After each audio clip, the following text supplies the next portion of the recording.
analysis, and over 20 years leadership, programming, and analysis experience in the areas of peace, education, youth, and psychotherapy.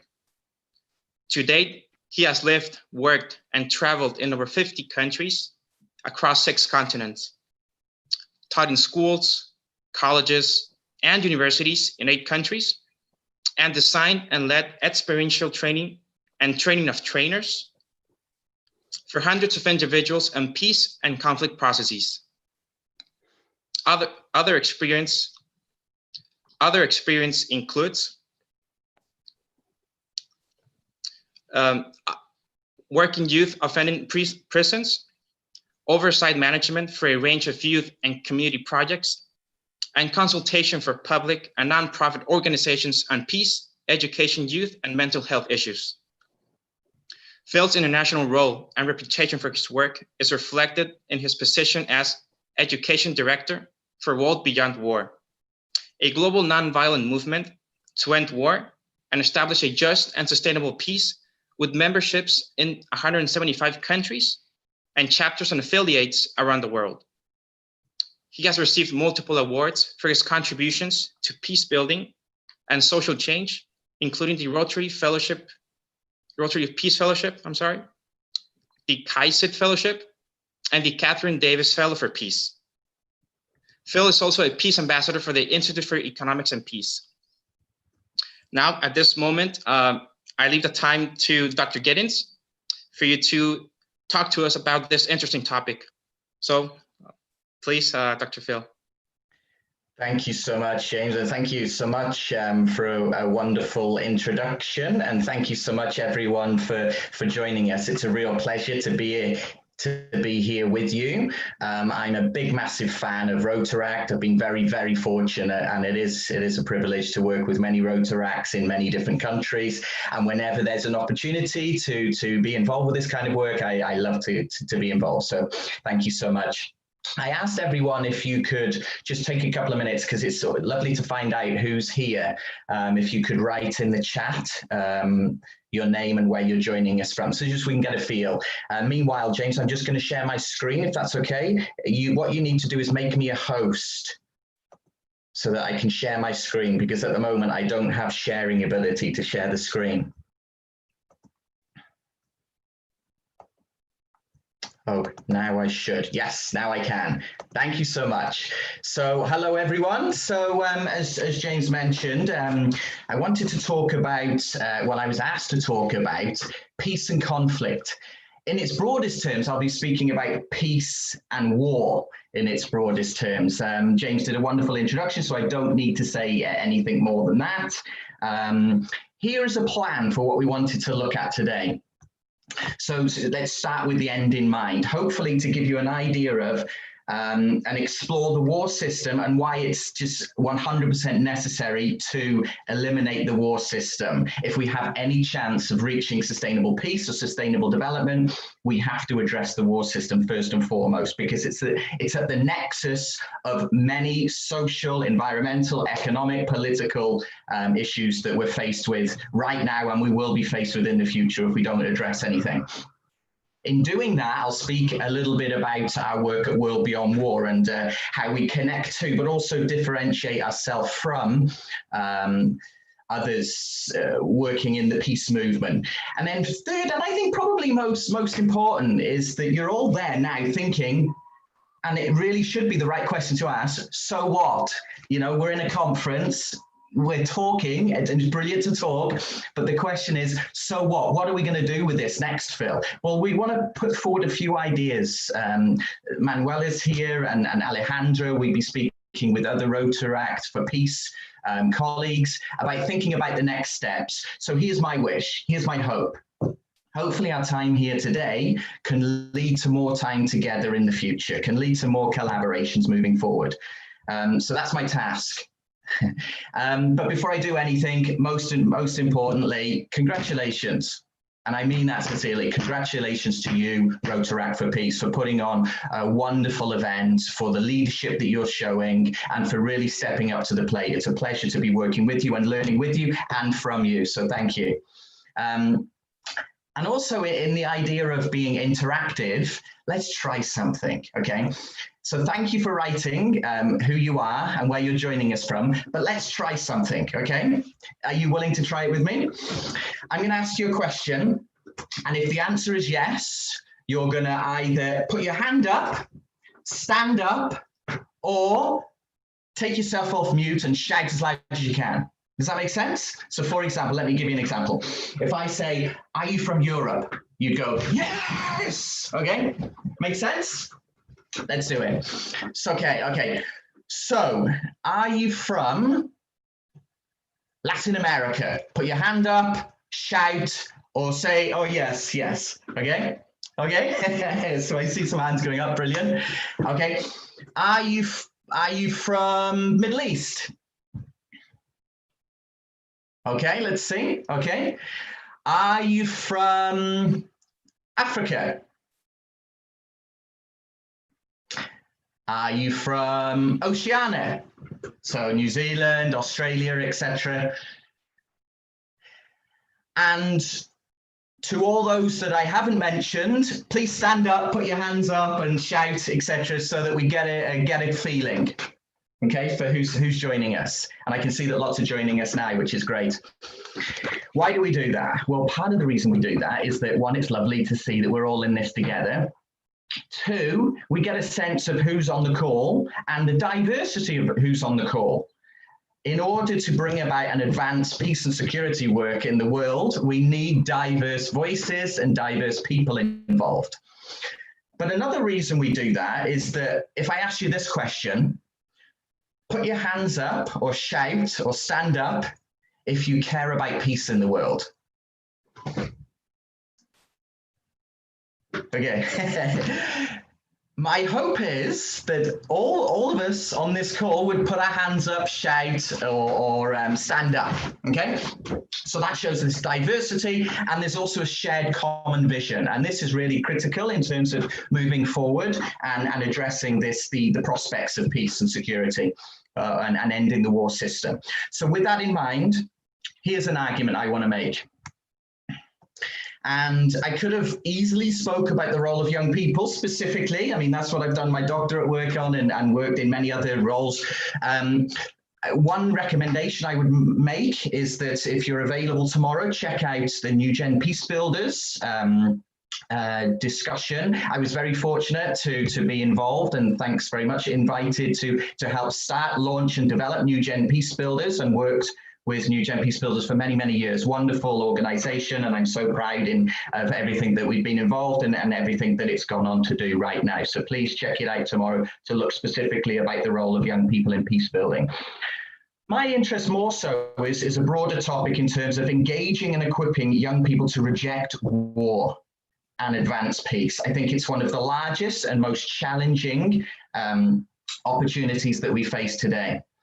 And hopefully by the end of this presentation, I would have spoke a little bit about why that might be the case, or at least some arguments about why that might be the case. But let's start off with why youth. Why do we focus on young people? That's a good starting place, right? Well, when we say young people means different things to different people. The United Nations will use a definition of 15 to 24, but in some African countries, etc., I'm still a young person. I'm just under 40, so I'm still a young person. When we think of the role of young people in peace and security work, broadly speaking, we can think of young people in three roles, more or less. Young people as victims of violence, and that is true, there's a lot of research on that.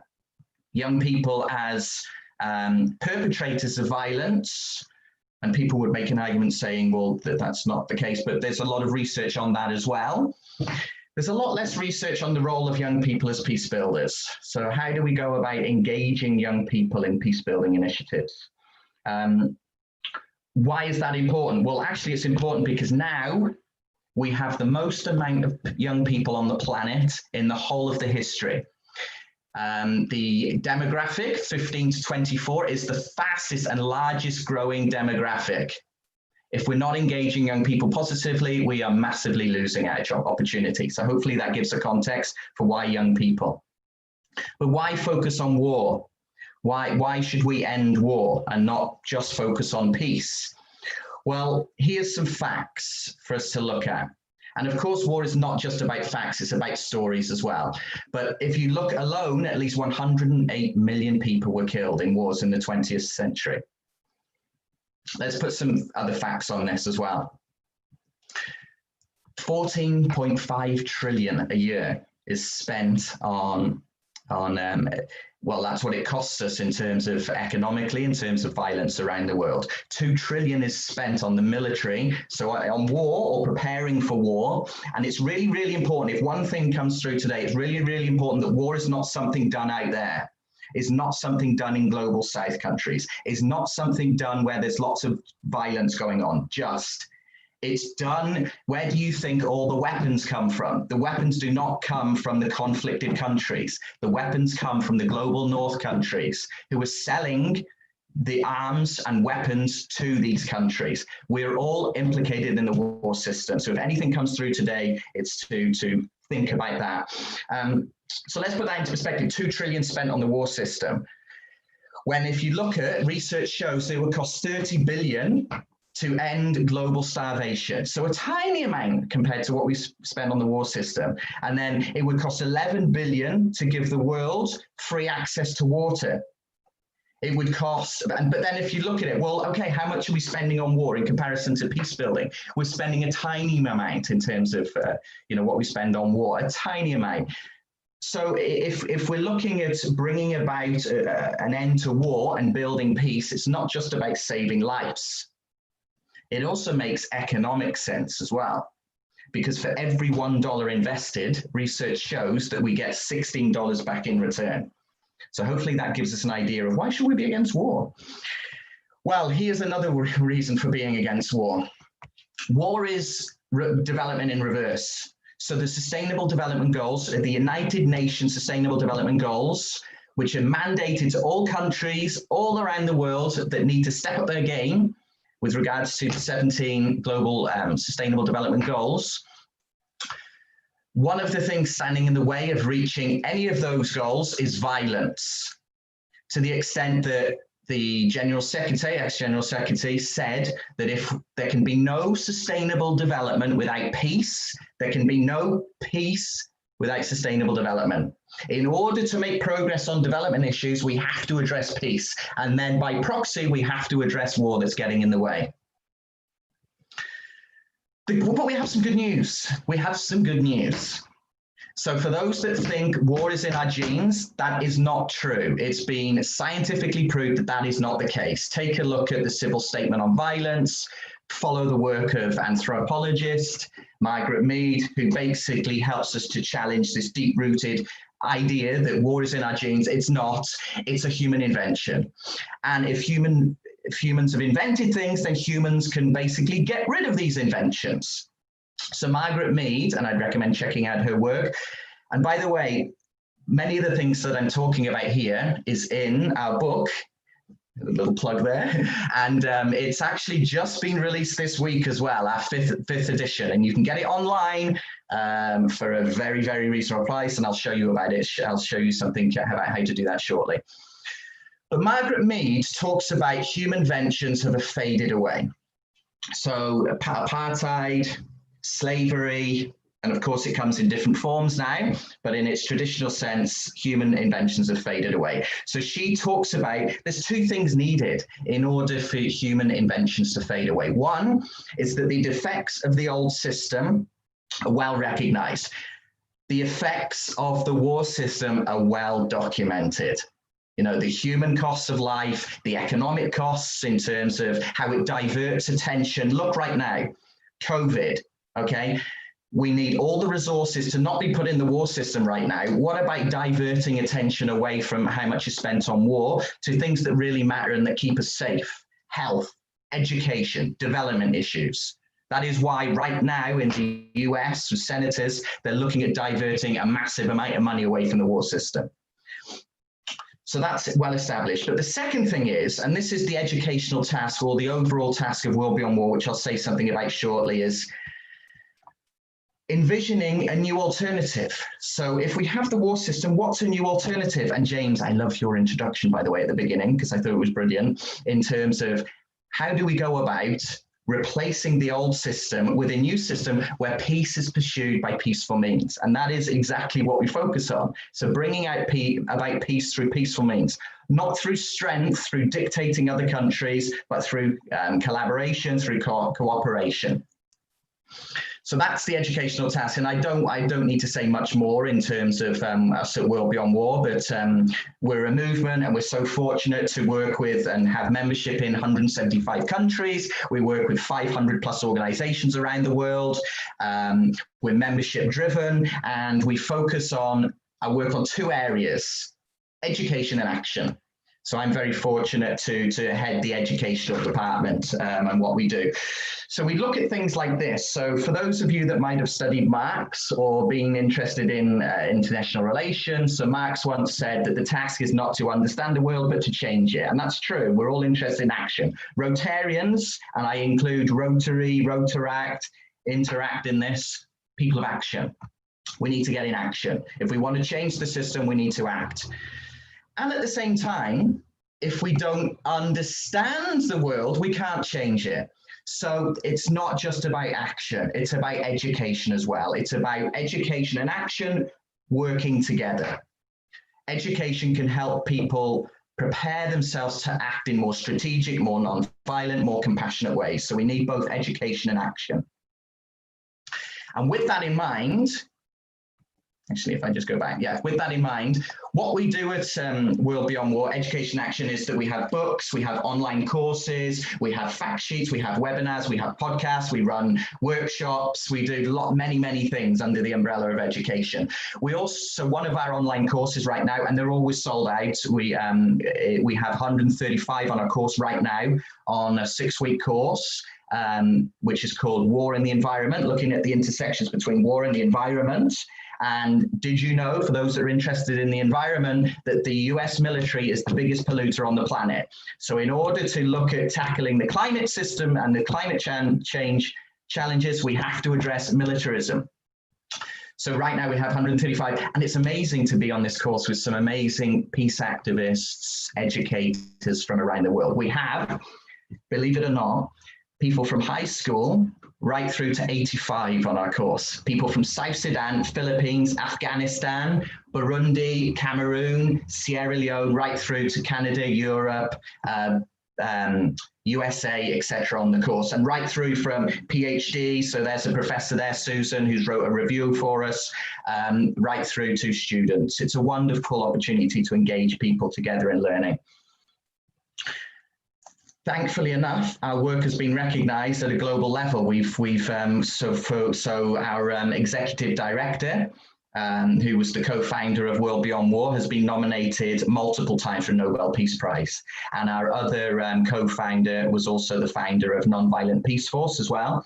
In addition to that, for our educational work alone, we've been recognized for our educational work, and we're one of the winners of the Global Challenges Award. So a select few organizations around the world won an award based on and awarded in collaboration with the London School of Economics, based on our approaches to educating young people and communities around global challenges such as war, peace, and climate change.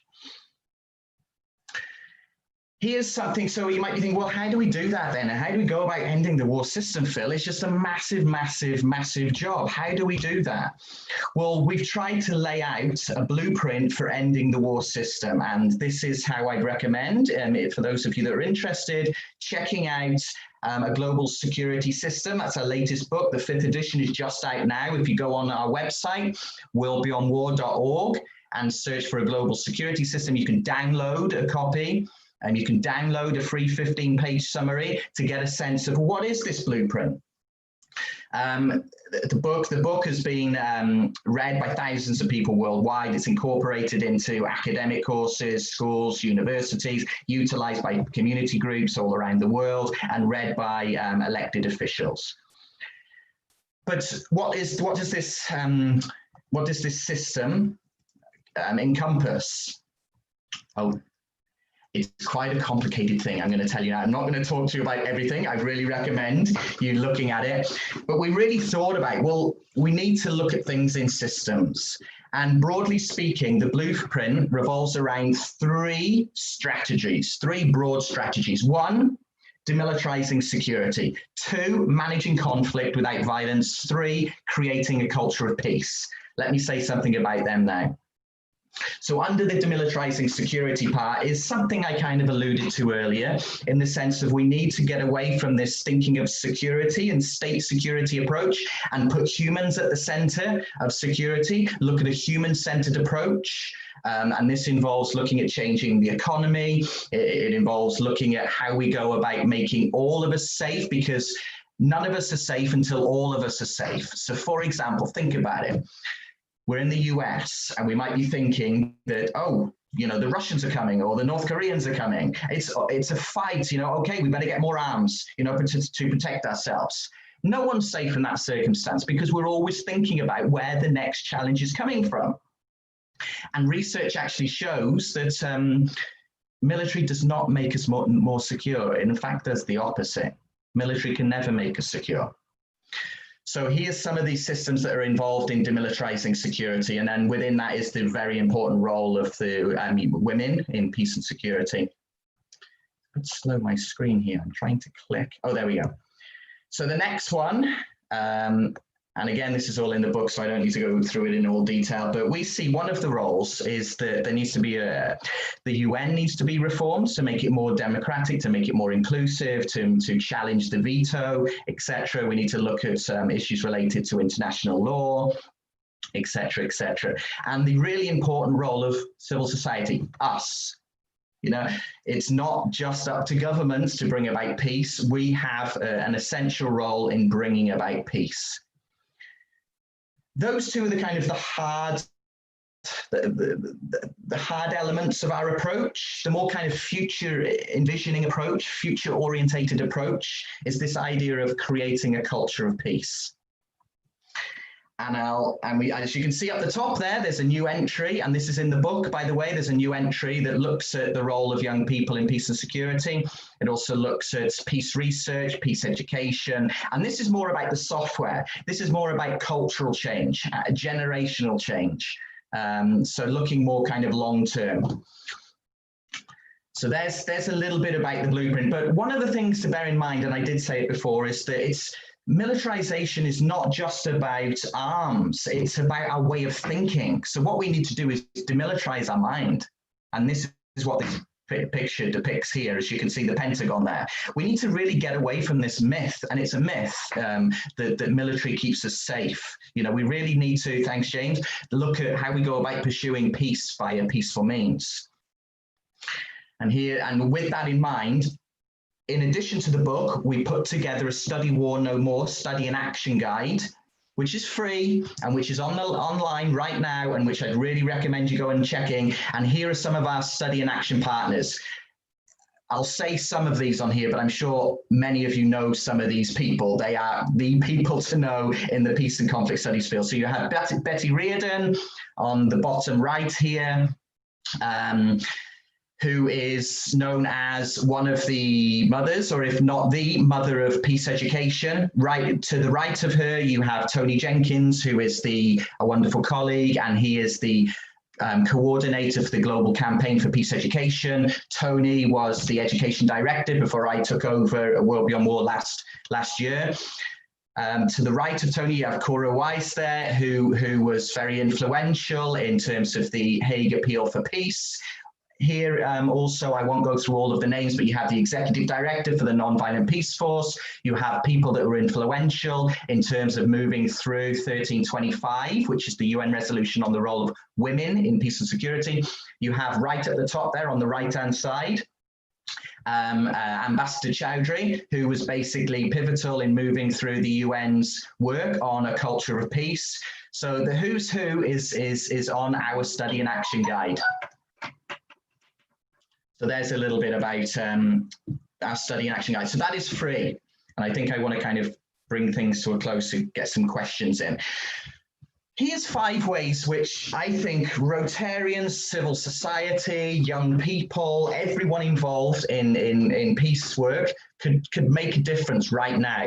Because we started off this conversation with the question of now what, so what? You know, what can we do with this? Well, here's 5 ideas, which I think will really help us in terms of thinking about how we go about challenging the war system and advancing the prospects of peace. One is that we need a wider definition of war abolition work. We can't just think about wars done out there. Wars are prepared here, you know, in global north countries.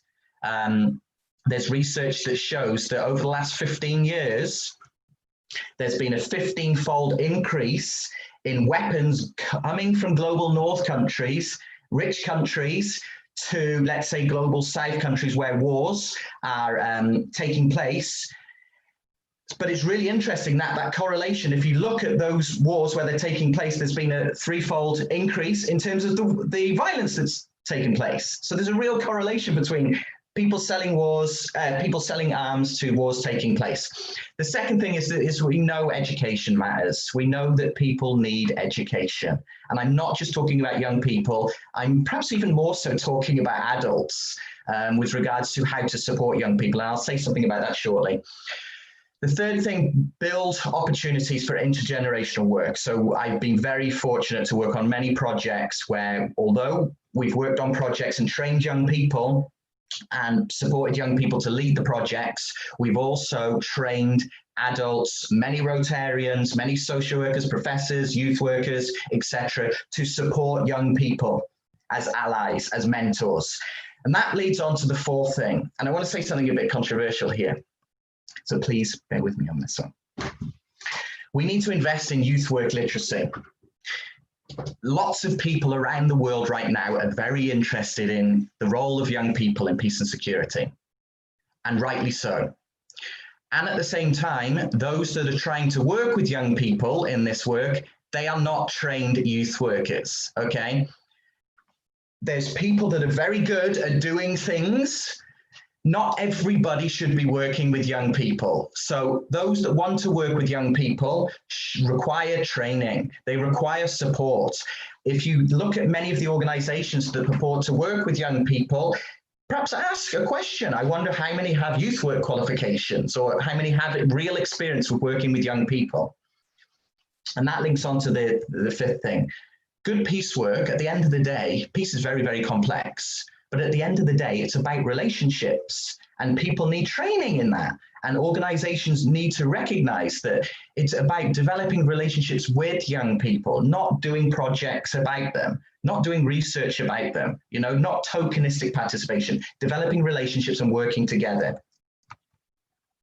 I think I'm going to leave quick 2 minutes, Manuel, and James, if I had 2 minutes. Here's a call to action and a suggestion for what happens now.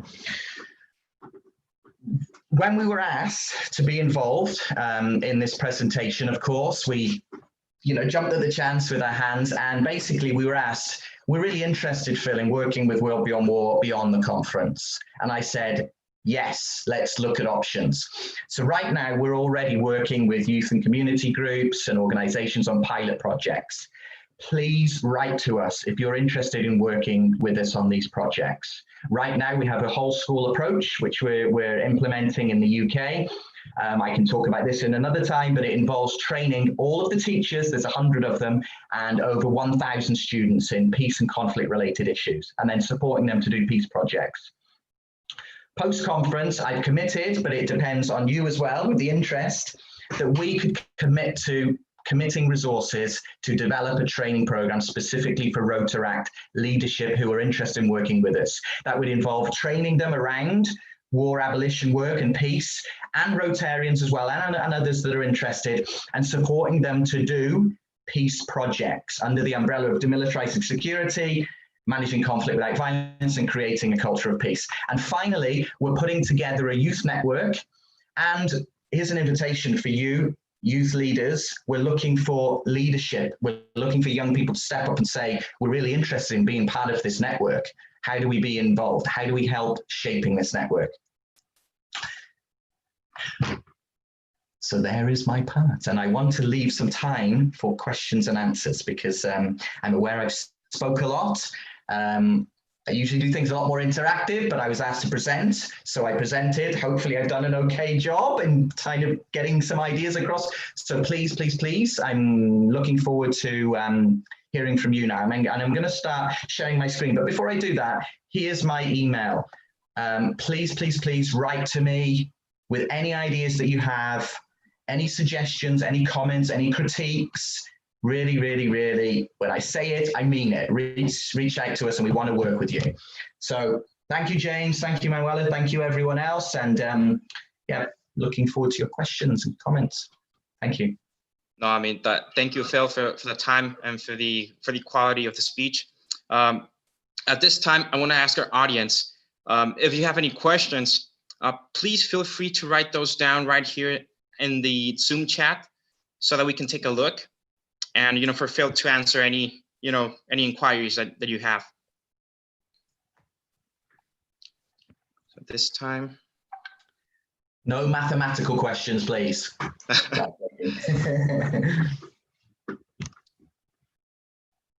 Okay, so people are asking for the slides and an email. Oh yeah, I mean, I can. Here's my email. So shall I share the screen again? Sure. Okay. So yeah, please write to me, any questions, etc., any thoughts that you have. The youth network, by the way, is in development. So right this week, I've already spoke to people from Burundi, from the US and Philippines, who have young people who want to serve in the leadership team. And if young people on this call are interested serving on part of that leadership team as well, let's have a conversation. It's a real opportunity. Part of the objective for the Youth Network is to strengthen the role of young people in war abolition work and peace building work.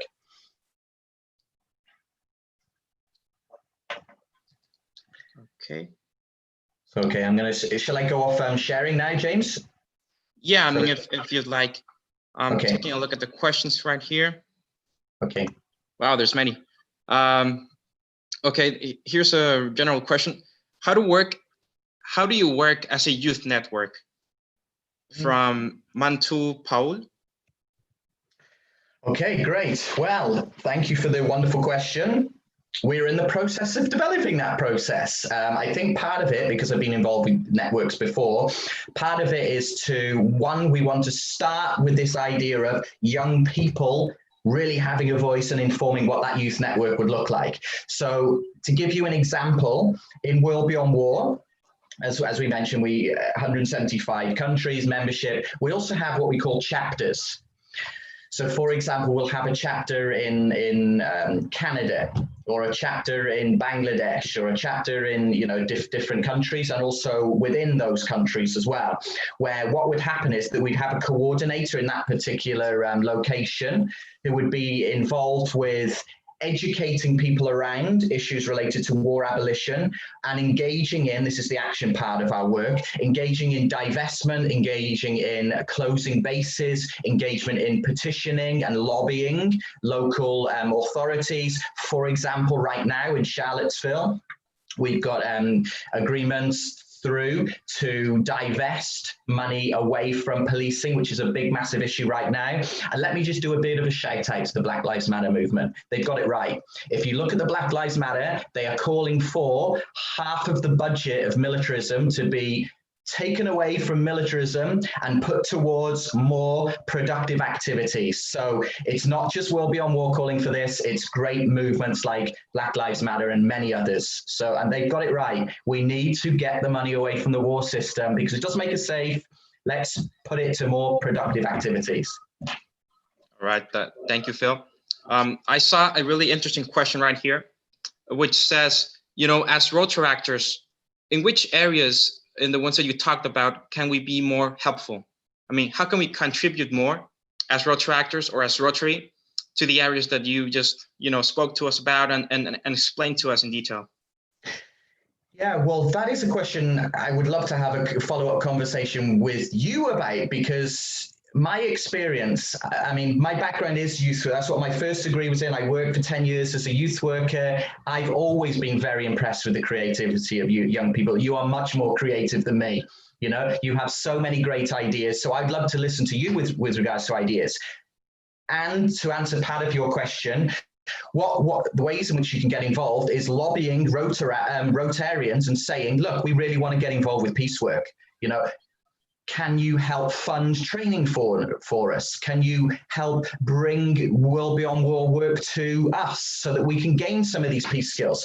So one of our partners, and I'll just share this with you, one of our partners that we work with is called Paul Chappell, and he talks a lot about, and he's in our book and things like this, peace literacy. Peace literacy should be thought of like maths, should be thought of like English, should be thought of like, for example, if you need to train to become a footballer or a basketball player, yeah, you do training and you study that and you get better at it. Well, that's the same with peace work and thinking about peace and conflict. What is something that every single person on the planet will have in their life? Conflict.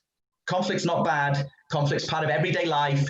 The difficult thing is how we respond to conflict. So if young people and everyone are not learning the skills to respond to conflict without violence, then what will happen is that they won't be very good at it. Like basketball players, they will respond to it with violence. So in answer to your question, that is one way. Lobbying and getting involved with war abolition education work, peace education work, getting involved with projects, lobbying, speaking to your schools. So for example, this week spoke to an amazing high school group in New York who were lobbying their school to change the curriculum because it's not in touch with their needs of young people. So in order to do that, what they have to do is justify their case. So we're working with them to put together a research project to get the voices of young people themselves, because there's no one better at advocating for the needs of young people, and no one that knows better about the needs of young people, the young people themselves. So they are doing a poll and reaching out to young people to find out what the young people want to learn in our school. Another great question. Thank you. Thank you, Phil. You know, there's just so many questions right here, and yeah, there's a lot of interest. This one is about World Beyond War, and Angelica Guevara is asking, I mean, are there any World Beyond War courses or sessions which are free, or I mean, do they come with a fee? Could you give us more, you know, just a further in-depth explanation to that? Yes, yeah. So another great question. Yes, thank you so much. So we run courses this year, would you believe it or not? And I'm still saying, hopefully, we've run 3 courses, 6-week courses. They're online. They're 100% online. And the courses that we've run is called War Abolition 101, War Abolition 201, and War in the Environment. And people pay on a sliding scale. We never want anybody to not take the course because of funding. Now, some of these peace education courses are very, very expensive. That's not the case with ours. We do it on a sliding scale, a 6-week course from $25, would you believe? So, and people can pay from $25. The usual cost is $100. And then we have options, and people do it. It's amazing. We have options that people can pay more, $150, $200, $250, so that other people can come on the course. And that's how we're able to make it available to people in South Sudan. Right now, we have 5 people from South Sudan on the course who are you know, engaging in the course and things like this. So the answer is, great question. Yes, we run courses all the time. The course is just finishing now, next week, but we have another course, and it's a new one that we're developing, which will be starting in October, and it will be looking at the World War II. So one of the challenges that we come across, and we thought we have to address it, is that we make an argument war is not inevitable. You know, it's a myth that it's inevitable, but people sometimes make an argument that, well, war is sometimes just, sometimes it's needed. We're debunking that it's not just, and including World War II, which is often used in this idea of, well, World War II has kept us safe, you know, and World War II has been used as a massive argument to justify other wars that have taken place after that. We have a lot of evidence and a lot of literature which is basically challenging that. So watch out for this space. That's going to be in October. All right. Thank you, Phil. And I mean, as you heard, guys, I mean, there's a special fee, you know, for people who are in need in terms of finance. I mean, that's really good. I mean, it's really inclusive, the way World Beyond War works. And I'm really sorry, but I mean, the Q&A, we will stop this for now because, I mean, there's just lots of questions and we have to move ahead. But I mean, if you have any questions, I mean, is it okay, Phil, if they can email you with any follow-up questions? Yes, please, please, please. And I'm putting it out there now. I'm really interested in working with you all. We are really interested in working with you all at World Beyond War. And in the sense of not just putting on this World War II course, if there's enough interest from you that, you know, to do a course just for Rotaract, we are interested in doing it. But it takes you to come to us and say, we're really interested in Phil, and we've got 30 Rotaract who would commit to doing the course. I've already cleared it. We are interested in doing this. So please come back to us. Okay, well, I mean, thank you so much. And from all the staff at Rotaract for Peace, we hope this topic has been of great interest for you all. As a friendly reminder, I believe that each one of us have the potential to become adequate peacemakers at times when rising conflict calls for it. Dr. Giddens has given us some valuable insights for us to understand the positive influence that peace can bring about in our communities and how it can be a beacon of light and guidance within a sea of quarrels and disputes. I mean, just imagine a world where conflict becomes replaced by positive peace and violence by pacific endeavors to resolve an issue. This is a scenario that we can all contribute to and make a reality. Having said that, I want to wish you all a very nice day. Please enjoy the rest of the event, and don't forget to tune in tomorrow at 6 a.m. This is Pacific Standard Time for the next conferences by our other guest speakers. And before you go, I wanted to take a picture, you know, a photograph from every single one of us here. So I'm not sure if perhaps do we do a peace sign, James? Is that what we're going to do? Sure thing. That works too. What do you think? Everyone? Yeah, but that works. I mean, it fits well with the topic. Yeah. Okay. Okay. Okay. So all right. Everybody ready? 1, 2, 3. Cheese. Cheese. Peace. Let me go ahead and move to the next slide for the other people. Oh. There we go. One more second. There's a lot of guests here.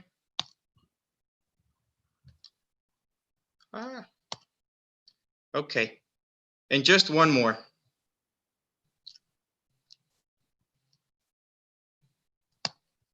Okay. Thank you so much for joining us in this session. I mean, peace and conflict is a really, you know, it's a issue that we need to resolve at this moment. So thank you so much. And remember, tomorrow the event continues, and hopefully you can join us for you to view our other speakers and for us, you know, to give you the best content available. So thank you very much and have a wonderful day. Bye-bye. Thank you so much, everyone. Thank you. It's a pleasure. Thank you. And great job, James. Thank you. Thank you very much and have a wonderful day. Bye-bye. Thank you so much, everyone. Thank you. It's a pleasure. Thank you. And great job, James. Thank you. Thank you. Thank you very much and have a wonderful day. Bye-bye. Thank you, Thank you so much, everyone. Thank you so much. Thank you. It's a pleasure. Thank you. And great job.